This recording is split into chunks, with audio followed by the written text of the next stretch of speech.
Hey there friend, Dr. Randy Arno here with Headstrong Coaching. Today's video is one in a three-part series on the very best things you can do to optimize your sleep. So the first of these top three things you can do to optimize your sleep is maintain a consistent sleep schedule. The research on this is clear. One of the most important things you can do to sleep better is to keep your bedtime and wake up times as consistent as possible. Now, I know, and I get it, a lot of people just don't want to hear this, or they say it's too difficult with their work and their social schedules, but please bear with me here and hear me out for a few minutes.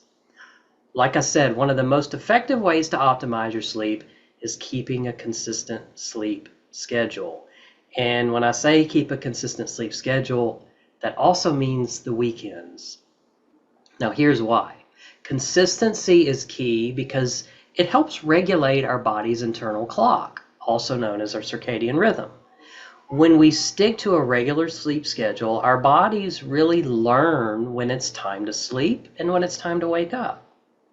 But why is that really all that important? Well, let me tell you.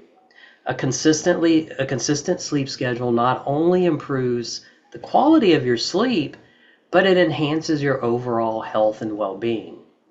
That's because during sleep, our bodies actually repair and regenerate damaged tissues, our brain consolidates memories, and your body and brain are also regulating hormones during sleep. And disrupting this process with an irregular sleep pattern can really lead to a lot of health problems, including impaired immune functioning, problems with your mood, and impaired cognitive performance. So by prioritizing a consistent sleep schedule, you're really giving your body and your mind the best chance to reap the full benefits of sleep and perform at your best during the waking hours. Okay, so you're asking, how can I establish a consistent sleep schedule? So I've got several tips for doing this, but by far, the most important and first thing you should do is to become consistent with what time you're waking up in the morning. Variations in your wake-up time of more than like plus or minus 30 minutes or so essentially creates what sleep specialists refer to as social jet lag. Essentially, you're creating a situation that has the same impact on your sleep-wake cycle as you would have if you traveled across multiple time zones. This leads to not feeling sleepy when you need to go to sleep, or fighting off sleep during the day when you need to be alert. With that said, having a consistent bedtime is also important, but here's a really important caveat to that. You shouldn't, quote unquote, try to sleep when you're really not sleepy.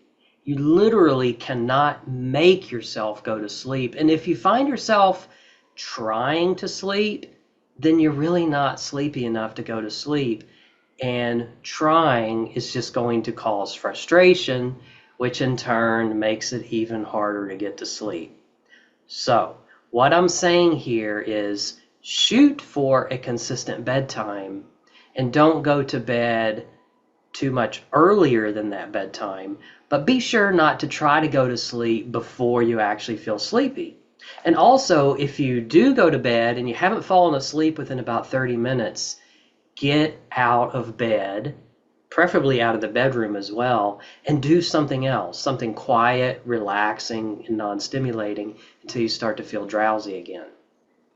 Okay, now another reason I say a consistent bedtime is slightly less important than your wake-up time is because if you do maintain a consistent wake-up time day in and day out, regardless of when you went to bed or actually fall asleep, your bedtime will naturally start to fall into a regular place.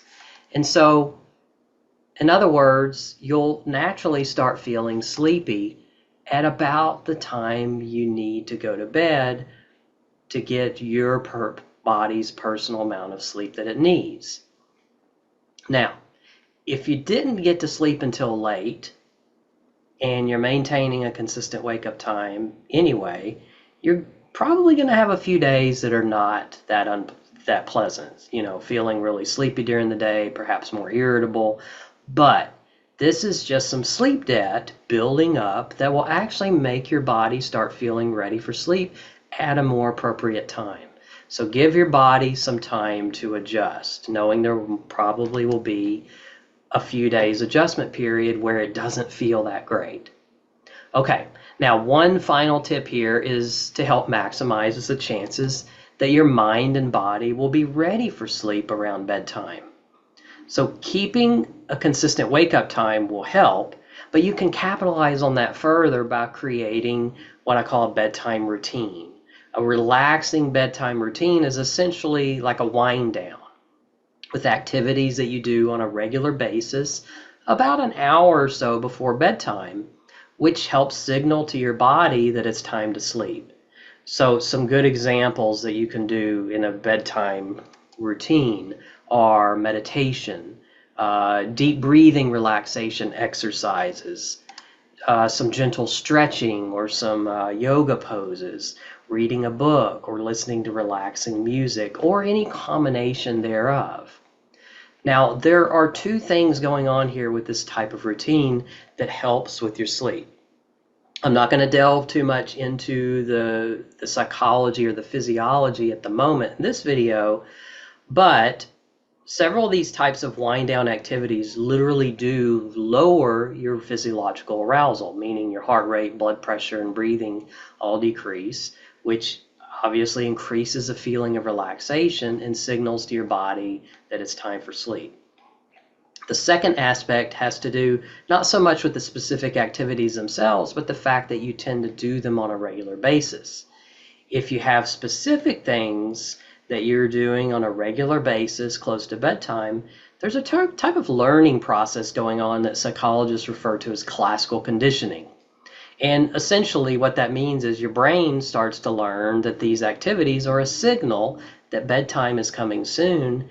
And over time, this can lead to a situation where whenever you engage in those activities, it can automatically trigger a feeling of relaxation and sleepiness. Now remember, it may take some time to adjust to a new sleep schedule, but be patient with yourself. Stick to your routine, wake up time, wind down period at least an hour before sleep, and a consistent bedtime, and soon enough you'll notice improvements in the quality and duration of your sleep. Now, I hope that you will give this a try, and I hope that you find it helpful. If you'd like more tips for better sleep, by the way, then you definitely should grab a copy of my ebook called Unlocking Better Sleep, where I have a lot more research-backed tips to help you optimize your sleep. And right now, since I've just released this ebook, I'm giving it away absolutely free. So just click on the link in the comments below and get your free download now. And also do someone a favor, and if you know anybody that might benefit from this video, share it with them and see if they can get some benefits from these better sleep tips. Hope you all have a good evening, and I will see you on my next video.